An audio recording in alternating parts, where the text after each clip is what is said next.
Hi, hello, and welcome to another episode of Fright Mic, or if you're new here, welcome. I'm Sam. I'm Liz. And today, we are continuing to forage around in the dark in our theme for the month, Fear the Dark, of which I do not, because I am like Dracula and I move around in the dark on a regular basis. I thrive in the dark. I truly do. I am a mole person, I am a bat person, but we're here to have fun in the dark all month long, and we are chugging along with a little ditty from 2016 called Lights Out. Woo! And we are talking about the feature-length film, not the short film. Although the short film is terrifying. And the movie opens up with a little bit of the short film. Mm-hmm. Yeah. But that... Ugh. I know. I don't know why. Like, I love watching, like, horror shorts. For some reason, they usually freak me out more than full-length movies. Absolutely, because they have a little amount of time to like scare the shit out of me. Yeah. Yep. Like the Smiling Man. Oh, remember that one? God, there's so many creepy ones. That fucked me up for a long while. Even Lights Out. I remember seeing the short film, and then I had gone to New York. I think I can't remember if I went to New York the day after I watched it or if I watched it in the airport on the way to New York. I just remember that the hotel we stayed in, the bathroom they were like individual bathrooms, but they were like shared with the whole hall. Like the hotel room itself didn't have a bathroom, and I had to pee in the middle of the night. So I got up and I'm walking these dimly lit halls, no. and I immediately thought of this like Diana creature, the Lights Out creature. Ugh. When I tell you I ran back to that room. Yeah. Oh my God. Freaked me out so bad. Diana is quite a beast. Yeah. She's like throwing people everywhere. She's now, and I gotta tell you this too, because I feel like we didn't talk about this enough in our Pitch Black episode. I meant to bring it up, and the Vin Diesel of it all, the Fast and Furious of it all really got to me. These movies where there are creatures with a fear of the dark, or the light hurts them, I should say. Creatures that are pained by light. Sometimes they play it real fast and loose with the light. Oh, yeah. Because in Pitch Black, I meant to bring this up. So if you guys haven't listened to our Pitch Black episode, I apologize for the little mini rant I'm going to go on. But the flashlights burn these creatures. Mm-hmm. But yet they're still able to get away with like wielding a glow, lighter amount of light. Yeah, the glow light, or the little amount of fire that they have. In this movie, they still play it a little fast and loose, but I do appreciate that they're like, oh, the UV light doesn't do shit to hurt her, but this light does, or she's sensitive to this kind of light, but not this light.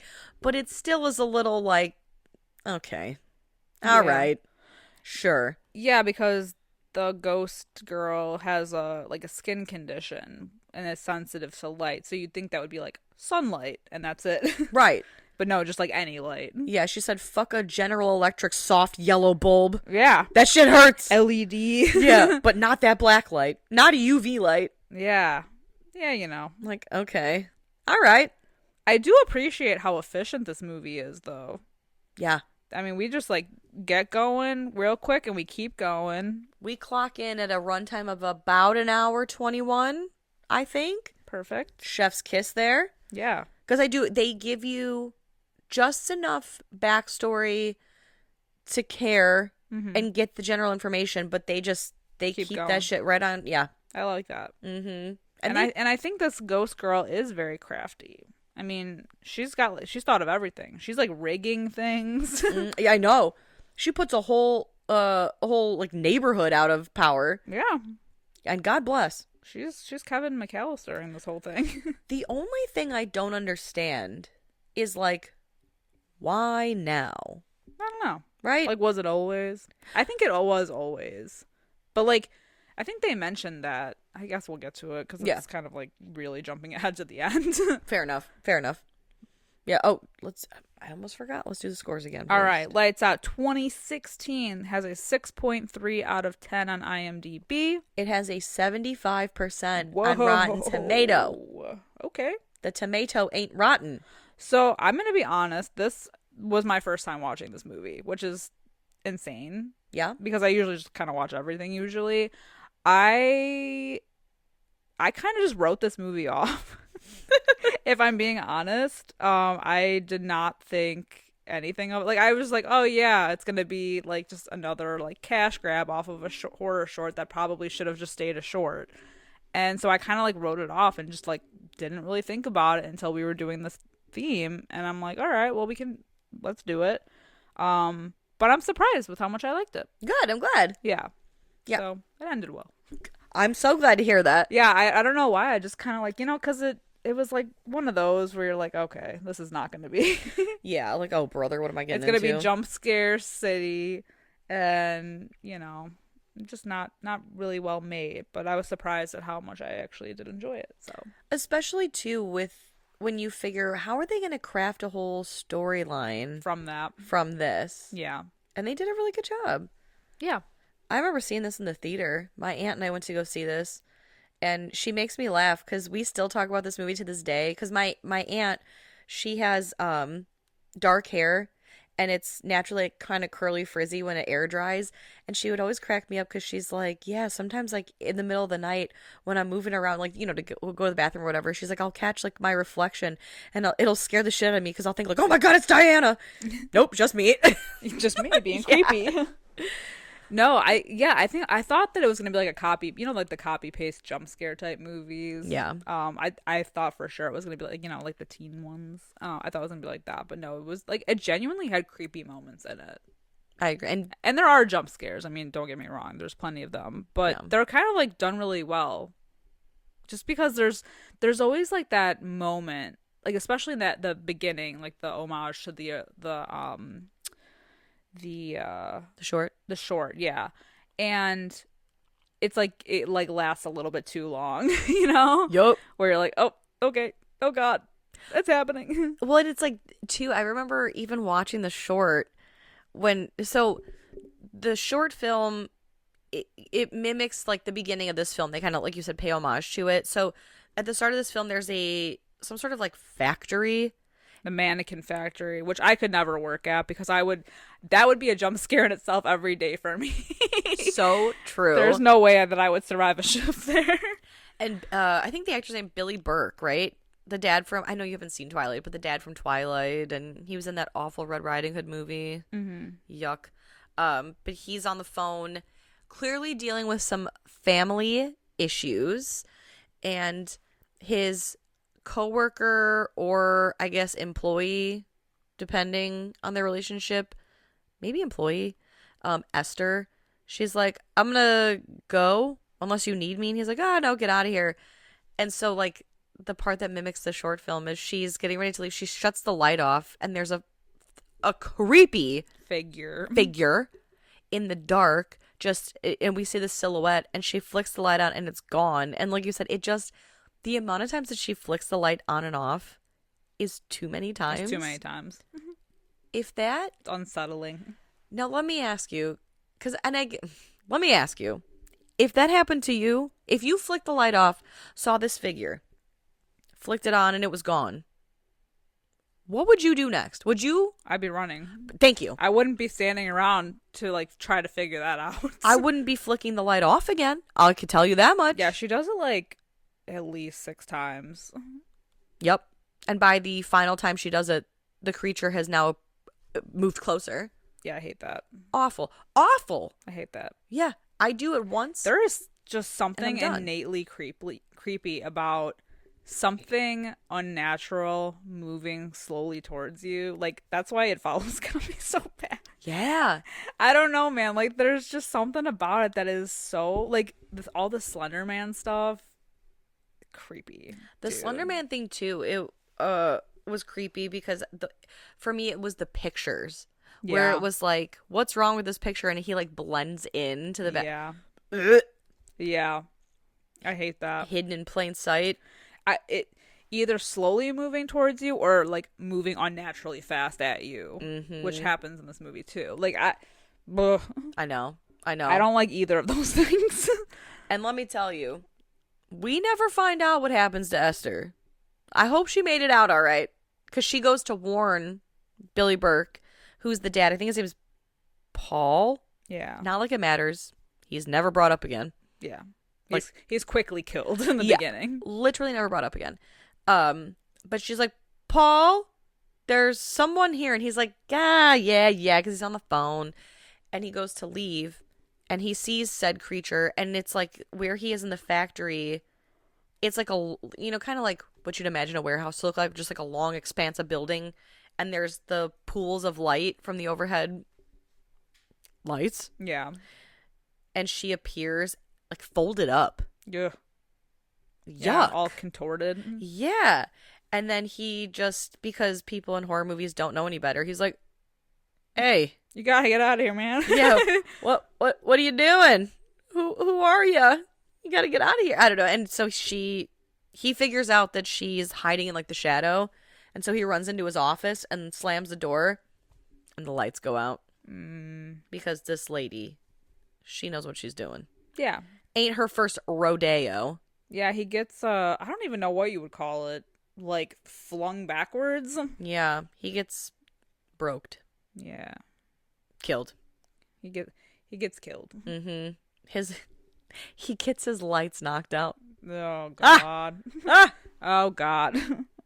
I'll see myself out. This was fun. So then a few days later, we're with what's his face?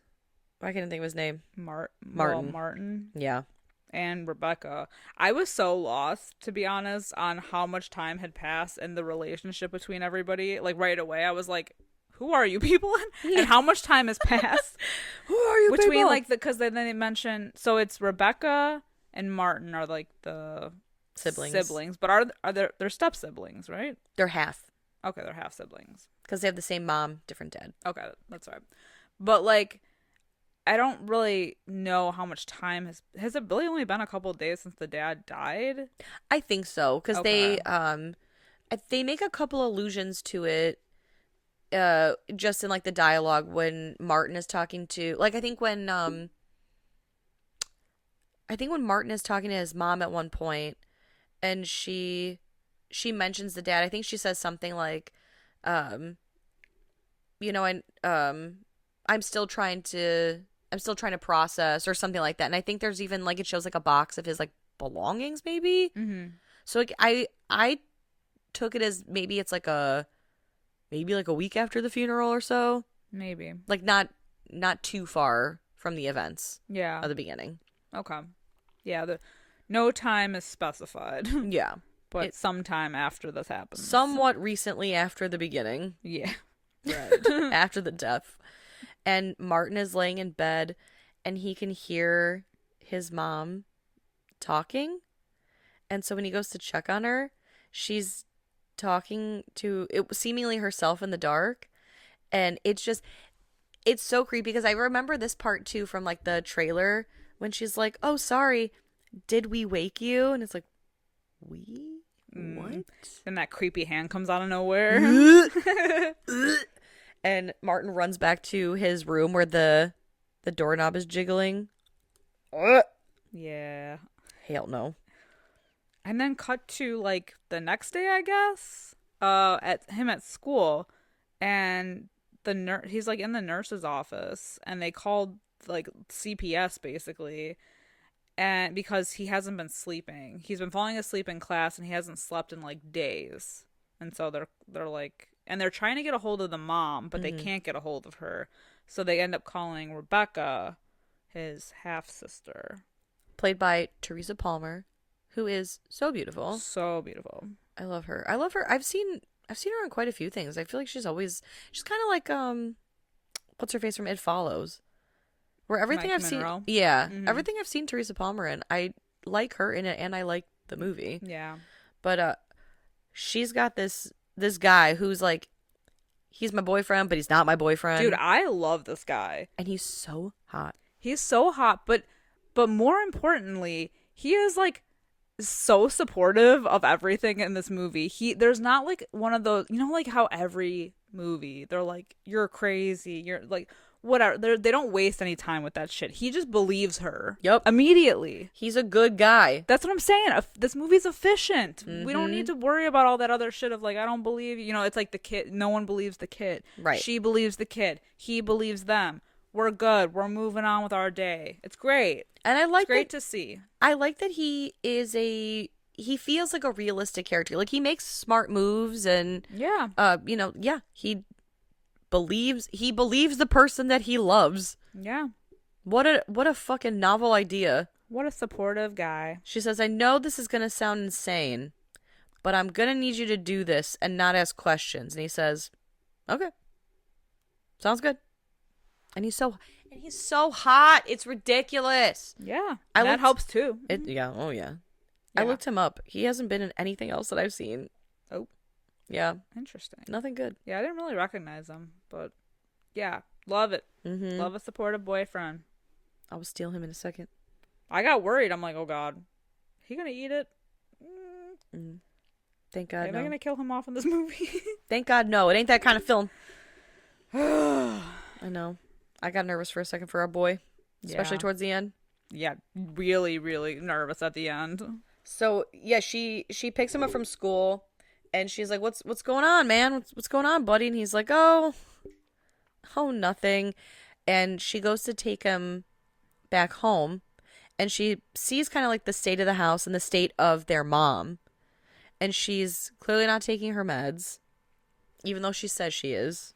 Yeah, she's dealing with like depression, a few things. Mm-hmm. Depression and kind of like delusions.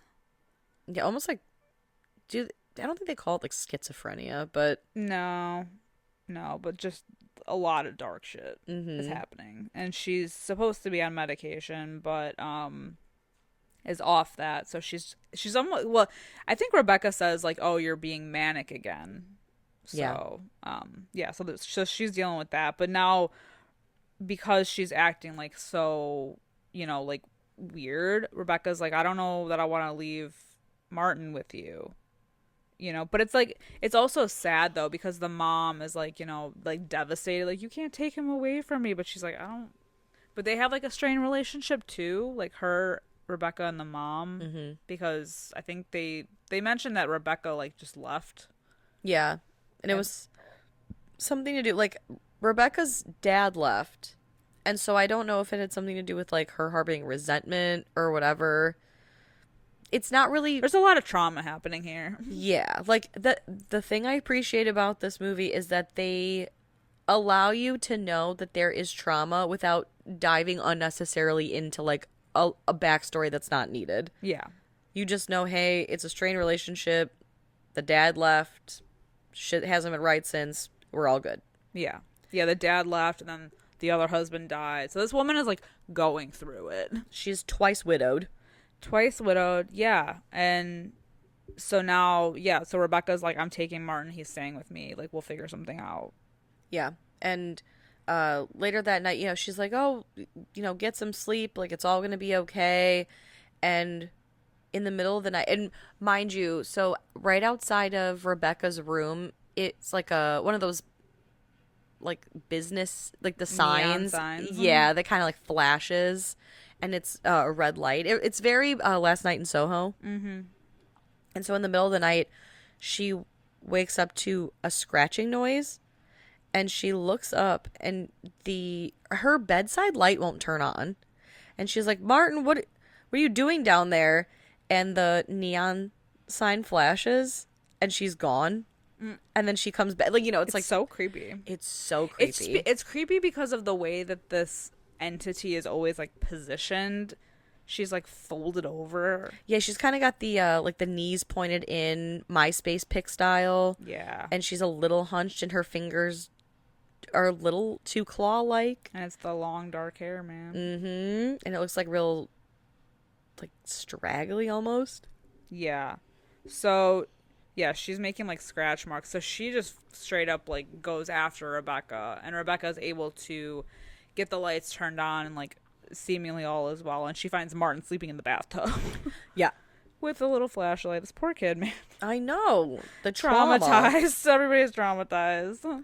And so the next morning, the social worker comes a knocking. Oh, there is that weird flashback scene, which is kind of cool that they do. They do it like while she's. Oh, you're right. When she goes to turn the light back on, it like the room turns around and suddenly it's like that flashback scene of her as a little kid like drawing, and then she like hears something in her closet and something takes her notebook and then she like turns the light on and the notebook drops. It's very cool. Yeah. Very, very cool. Again, efficient. We're working through it. We showed the flashback, and now we're back in present time. And it was a cool transition shot, too. Yeah, the way they just, like, circle around the room. Yeah. Love it. Yeah, so the social worker shows up at Rebecca's door, and she was like, yeah, hi, you can't have Martin here. And she's like, who's Martin? And then in the background, Martin's like, hey, I'm almost ready for school. It's like, God damn it. Can you shut your mouth for 2 seconds, kid? And so the social worker comes in and is basically saying, like, yeah, no, I did a wellness check over at Sophie's house, their mom, and she was there, and she was lucid, and everything seemed fine. So unless you're prepared to fight this out in court, he's got to go back. And I like that there's, like, a bong clearly in view. Yeah. And Rebecca's like, I'd be fine as a guardian. Oh, don't worry about that. Don't look over. I also love, because Rebecca kind of is like, her and her boyfriend are kind of like, what would you say, like rocker chic as far as style goes. Yeah. I love all the like, posters in her place. And then there's that obnoxiously large Avenged Sevenfold poster. There was a ghost one too. Yeah. Yeah. I was like, oh my God, this is like my room when I was like 13. Yeah. It's incredible. Cute. This is what I thought I would grow up to look like. And then I grew up to be ugly, so. You know, we can't always get what we want. Some people just get all the luck. I'm telling you. So, yeah, after. It was the specific brand of human. Yeah. What I thought versus what I am. I know. It's always, the fantasy versus the reality. Yeah. And every time I look in the mirror, I'm like, yeah. I This is see. what we're working with. I see you are a man as well. So after the social worker takes Martin to school, and it's really cute because Martin's like, I got a good night's sleep. I'll be okay for the next couple days. I'll be better.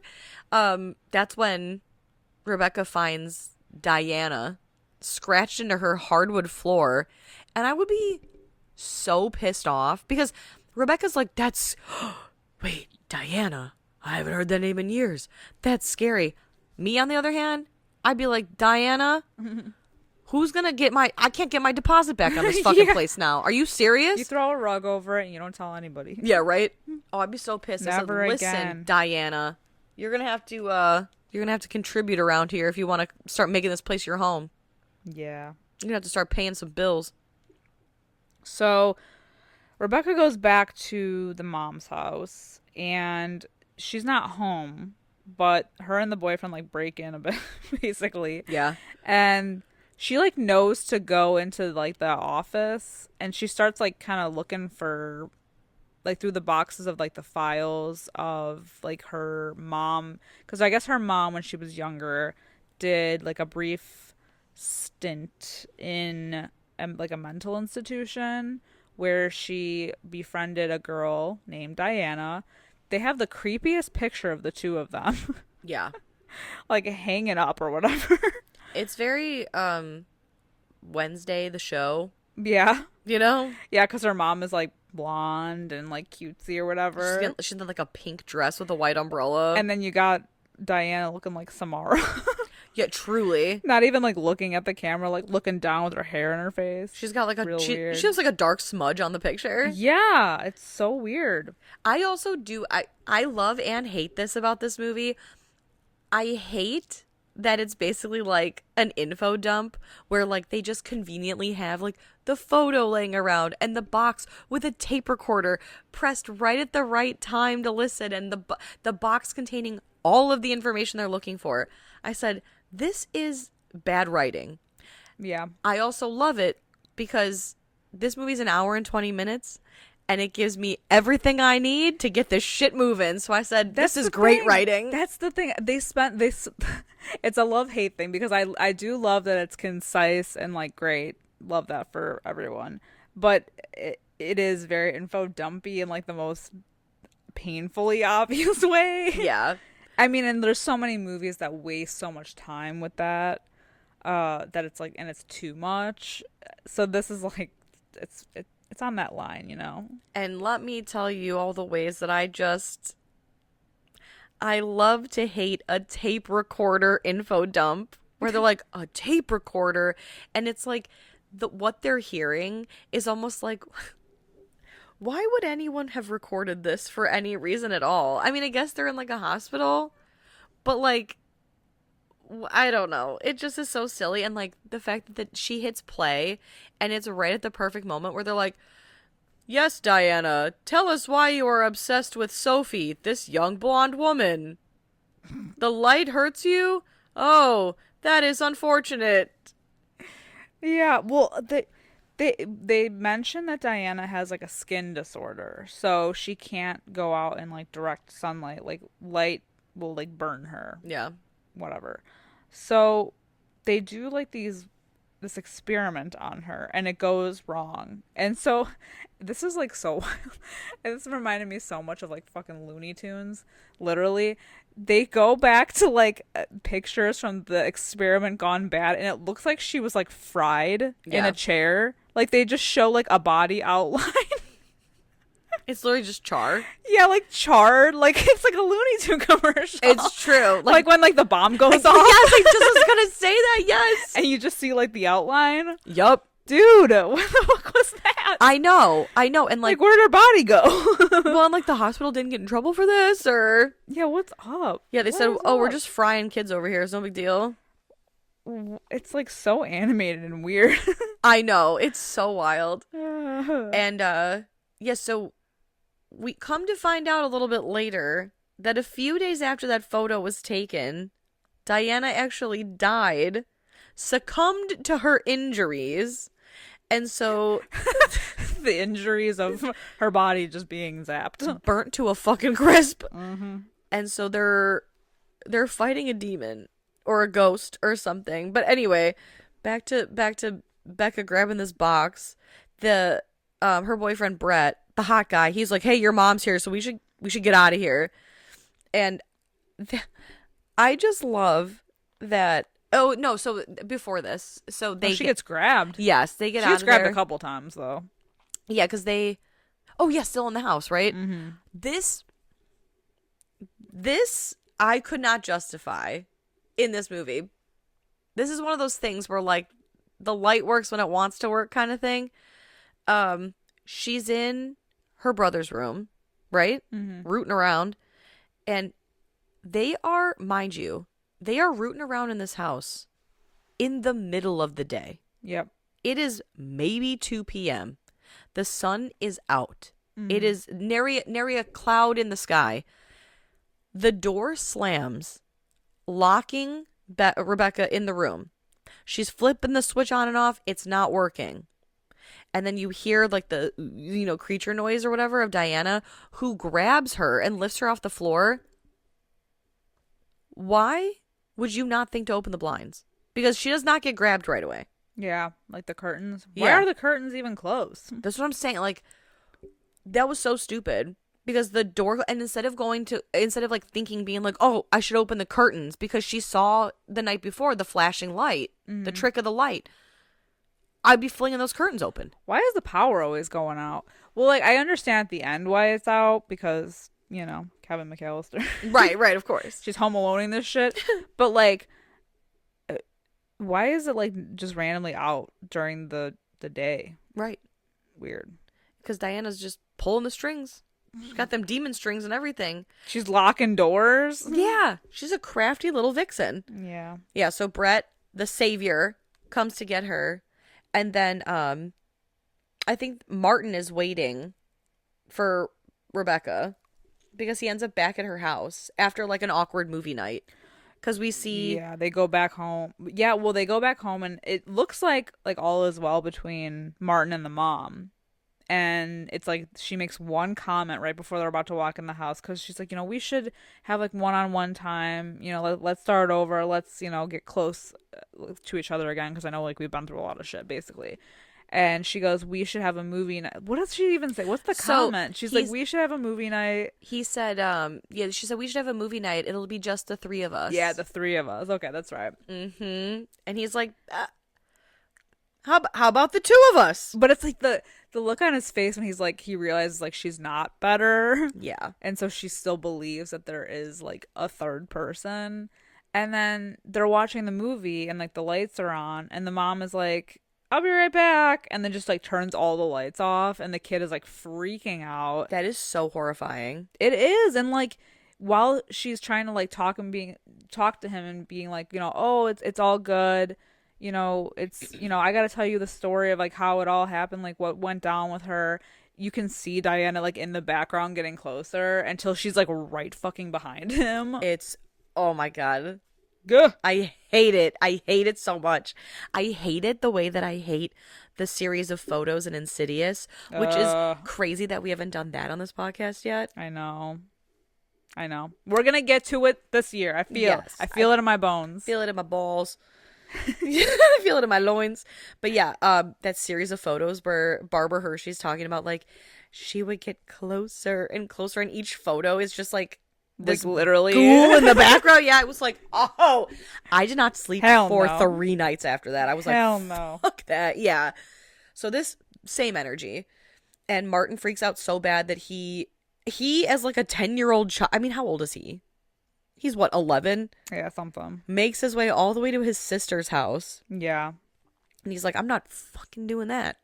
Yeah, no way, no how. But it's not even safe at her house. Which, like, why isn't it safe at her house? Because isn't this ghost, like, latching onto the mom specifically? Like, why is it affecting anyone else, like, that's not in the house? You know what I mean? This is what I was trying to say earlier in the movie is, like, why now? Because it's the mom has struggled with this Diana figure out of guilt, we find out.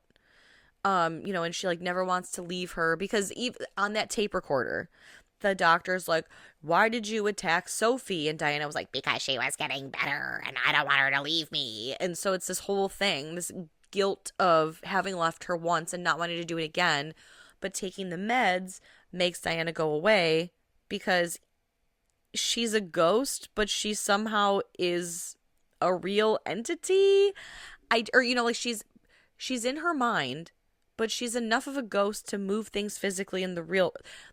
This is that is a little weird, especially like with the writing on the wall at the end. Like that doesn't make sense to me either.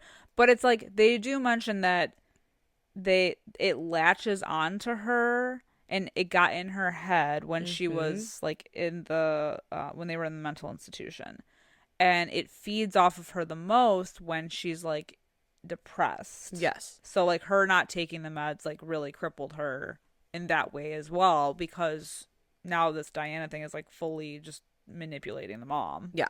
Yeah, I don't understand the rest of it though. Right, like the why now thing gets me too, because this Diana thing obviously had attacked Rebecca as a child. We saw that in the flashback. But then it apparently left her alone and never bothered to go find her. And now it's Diana is affecting Martin so bad and is attacking the kid. But why now? Yeah. Like out of nowhere, because this Diana just killed the dad. You'd think it'd be over because the dad's the one that was making her take the medicine. Mm-hmm. And the mom says that, I think, when they're watching the movie, she talks about the dad and she's like, your dad made me feel like really strong and, like I could do anything. And, I really miss him and I want to feel that way again. So it's assumed Diana kills the dad, and we find out later in the movie had killed Rebecca's dad. I think that's what they say. Yeah. Killed the dad because the dad was making her take her meds, which was keeping Diana away. Yeah, keeping her at bay. But why are you attacking the children now all of a sudden? See, I don't know. That's the thing that doesn't make sense to me. Mm-hmm. Like, they didn't force her to take medicine. They were just like there. Right. So I don't know. Like, I could see maybe attacking Rebecca because she's like, you're off your meds, you crazy bitch. Unless, like, it's like a heightened emotion thing because Rebecca kept wanting to take the brother away. And so the mom was getting even more upset. That's true. So, like, it was feeding off of her even more to the point where they were like, she was like gonna go after the kids because, like, in a way, it's like you're upsetting the host. Right. And if the mom's depressed from losing a kid, then Yeah. she's like forever and, you know. I don't know if that's it, but that could be maybe. I don't really know. It makes sense. It makes sense. Yeah.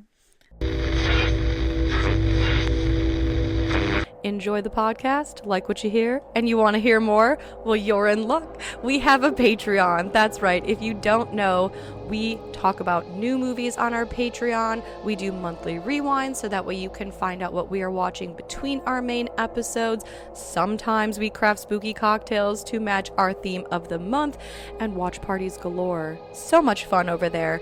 Head over to patreon.com/Fright Mic podcast to check that out. Again, if you want to hang out with us a little bit more, then support us over on patreon.com/Fright Mic podcast. And we'll love you forever. Okay, bye.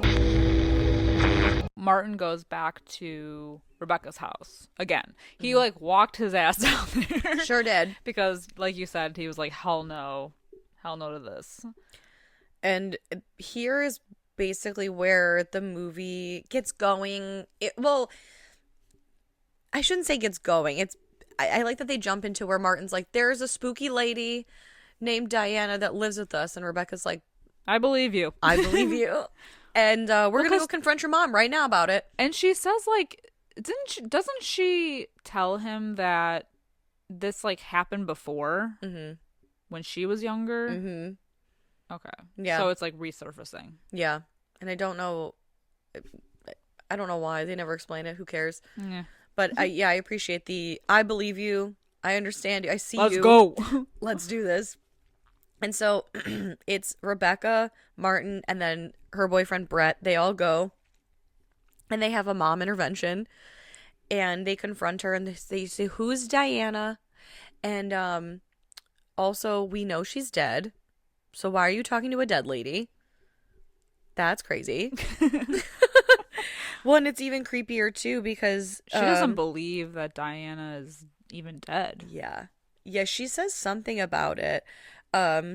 She says, I think she says to Rebecca, she says, ghosts aren't real. Mm-hmm. And she's like, well, then how are you talking to a dead person? Mm-hmm. And Sophie goes right upstairs. Yeah. Just locks like herself away. Yep, locks herself in her room. And Martin's like, I'm going to stay here. Would you stay with me? And so Brett and Rebecca agreed to stay in the house with Martin. And while Brett is setting himself up on the couch, Martin asks if Rebecca would sleep with him because he'd feel more safe. And they turn on every light in the house. Light the candles. Yep, they do light the candles. Get the flashlights going. And so Rebecca goes and knocks on her mom's door. And, tries to make peace, I suppose, and say goodnight. And her mom, so Sophie says, I think I would like for us to rebuild a relationship and start over, and like, no, your dad never reached out to me, yada, yada.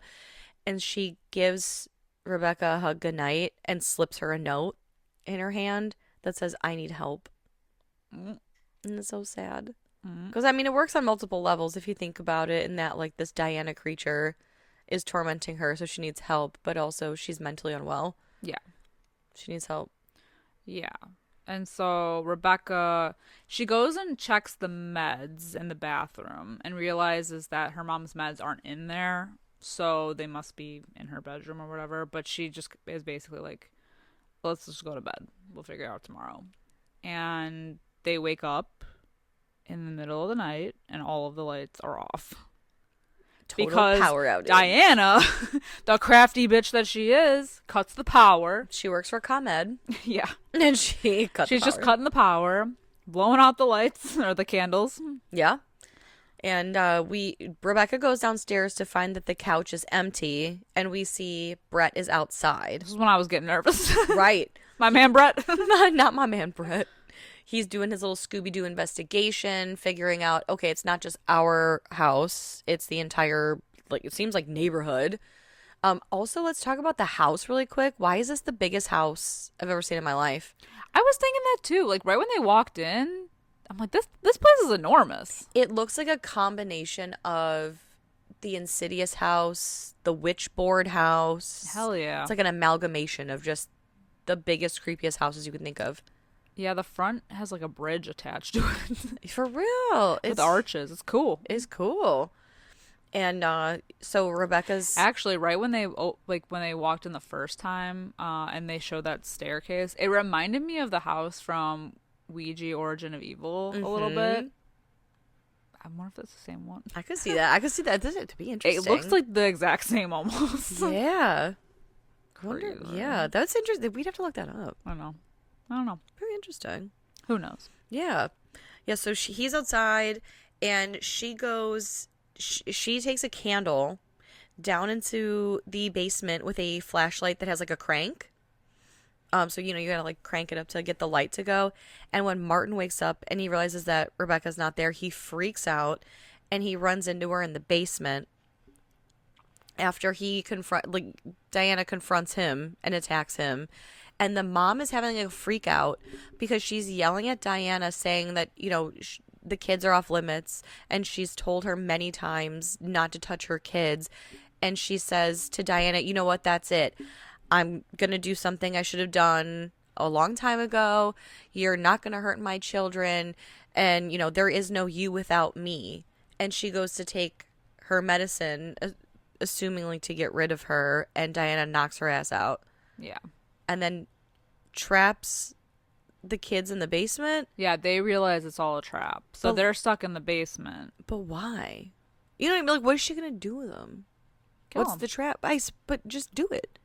Oh. Why are you trapping them for later? She's playing with them. I guess. Like they're prey. That was the only thing I like when Rebecca's like, uh-oh, it's a trap. And then they get locked in the basement. I said, a trap for who? For what? And for why? Well, I don't know, because then they're sneaking around the basement trying to find any form of light, really. So they're digging through whatever. They find that UV black light, which proves to be ineffective because it's not bright enough. Yep. But then she finds that writing on the wall. Yeah, which is still confusing to me. And this is another thing too that drives me nuts. Not in this movie, but in movies in general, where there's writing on the wall like this or whatever. Why is it always people using walls as like their personal diary? Because she's looking at the writing on the wall or floors. Yes, and it's like, I live in the dark because it reminds me of the hospital. I live down here. They left me. It's like all these, like, I guess, like, key things that you would need to know about a person and, like, how to take them down. Mm-hmm. And they're just so, like, freely scribbled on the walls in these movies or ceilings or whatever for people to stumble upon. I said, why are you putting your diary in this woman's basement on the walls? Well, that's why I'm, like, wondering why. Like, did she write it then? Like, as a ghost? Or was this from before? I don't even know. Well, she died because they say, what's her face? Diana died in the hospital a few days after that char incident, unless that was her death. Yeah. So she was a kid, and her mom was a kid. But why is there writing on their basement? Well, that's not her house. No, but it says, like, on the wall, it says, like, basically that Diana lives down there. In the basement? Yeah. I thought she lived in the closet. No, that's where she hangs out. That's her hang spot. That's her chill spot. There's a difference. Yeah, the basement is just where she lives, where she's, where she lurks. Because it's dark, I get, okay. Yeah, because it says, like, on the wall, it's like, it's dark like the hospital. I live down here. And I was like, I just thought, like, wow, this is very, like, XOXO Gossip Girl, like, Dear Diary. Yeah. Shit. Mood apathetic. Yeah, Dear Diary. My teen angst bullshit was a body count. Yeah, so after reading Diana's diary in full, she gets attacked, and that's when we realize the UV doesn't work. It's because we see her crusty face finally. Yeah, we do see that crusty face. But what comes out of this is that they realize that with the UV light, it won't hurt her, but they can see her at least. Hell yeah. An Which is- advantage. Exactly. And so Brett comes back, homeboy Brett comes back with help. Oh, no, he gets attacked first. Oh my God. We got to talk about it. We have to talk about it because this is like an actual like cheering in the theater moment. Yes. Like if I was there. Can't confirm. I was not there, but I could have only imagined that there was cheering involved with this scene because he's great. He gets attacked and the way that he like just doesn't freak out really is amazing. Because he's just like fully committed to believing it all. And it's like, yeah. But he is trying to run out of the house and she picks him up. And because he's trying to get into the light, but every time he has to go through like something with a shadow, she's like smacking the shit out of him. She bitch slaps so many people in this movie. It's insane. He's like about to reach his car and she like lifts him in the air and he manages to grab his keys and turn on his like automatic starter and it just like blasts her with light. And so it drops her and I'm like, oh yeah. Hell yeah. Good thinking, Brett. He's so resourceful because even in the house before he makes it outside, she grabs him and he puts his phone light on Hell her. yeah, man. He's like, oh! You crafty son of a bitch. I know. I always knew I liked that Brett kid. And so he takes off in his car. And I like that Rebecca and Martin can hear the car. And Martin's like, it's coming back, right? She's like, I don't know. I don't know, man. You know what? I don't know. I wouldn't. Yeah. No, he pulled a Riddick. Yeah. Except he actually... Yeah. He actually came back. He came back with the LAPD. I would get like the brightest light I could find to shine on that house before going back. Absolutely. Go to Home Depot. I'm going to like a car dealership. Yeah. And get one of those spotlights. Yes. There we go. And just like park that shit right up in the front yard and blast it through the house. Mm-hmm. What are those lights that they use when they film on location in the dark? Those big ass like stadium lights. Yeah. Yeah. Get some of those. Something like that. Yeah, he brings 2 cops back with him who are completely useless and because they don't believe anything. No, they like help Martin and Rebecca out of the basement, and that's about where the helpfulness where it ends. Yeah, because they both get killed. Well, and everyone's yelling at them like, make sure you stay in the light. Stay in the light. Of course, it's like stay in the light, and these cops are like, what? What are you saying? The what? Huh? And so the one male cop goes after what he thinks, I think, is the mom, which is Diana. And he gets dragged away. And the female cop is an idiot and doesn't listen to anything. And like even Rebecca's like, take the UV light. You'll be able to see her with it. No one's paying attention. No one's paying attention to anything these kids are saying. No one's questioned why all of the lights are off. You know? Yeah. It's bizarre.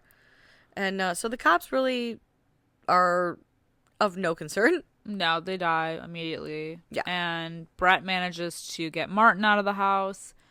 And Martin's like, but Martin's what about like, Mom? yeah, what about Mom? We gotta get Mom. And so Rebecca goes back up to get the mom. And the mom comes down.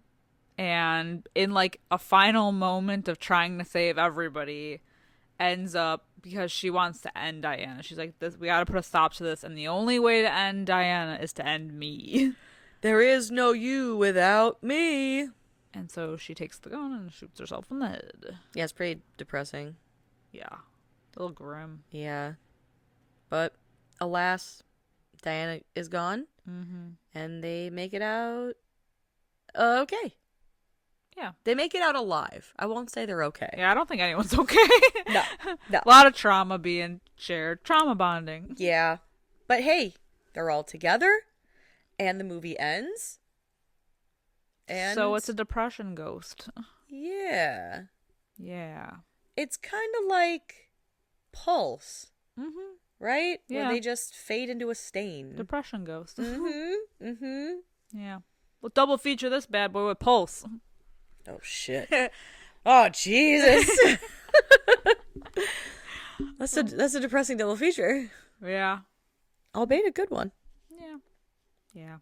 I'm into it. So, with this being your first time seeing Lights Out, what would you rate it? I I think 3 out of 5 is fair because Okay. I don't think it's like great. Like it didn't do anything crazy. But I do appreciate that smart decisions were made for the most part. It was very efficient, and Brett is like the best movie boyfriend that I I've seen agree. in a long time because thank you for not wasting time on the this kid's crazy, I don't believe you, whatever bullshit. I love it. I Wrap that up in a bowl. I also love that he even confronts Rebecca at one point and is like, "Are you doing this to get back at your mom? Like, how do you think this is going to affect, whatever? You should make After amends." after that's such a mature Yes. response of someone who has only been dating someone for like 8 months. Right. Like, this guy Like knows what's damn. up. Damn. I'm going to give this movie a 3.5 out of 5 because I do enjoy it. I think even though it's spawned from a short film, it does well on its own. They did a good job turning it into a full length feature. Half a point bump for Brett because of all the aforementioned points. And I think it's entertaining and it's creepy and it's a movie that I still think of to this day, even though it came out almost 10 years ago. I'm telling you, the slow crawl. Yeah. Yeah, absolutely disgusting. I don't like it. I hate Freaks it. me out, man. I, in fact, hate it. But these are just our opinions on Lights Out, the 2016 movie. Let us know what you guys think over on our Discord. You can chat us up over there. You can also hit us up on all of our social medias. You know where we're at. If you don't, we're at Fright Mic Podcast on pretty much anything. And then if you have the time to leave us a 5-star review, a comment, a like, a heart, anything that you feel in your heart is necessary and kind because kindness is free. That would be so lovely. And until next time, I'm Sam. Liz, Rest in peace.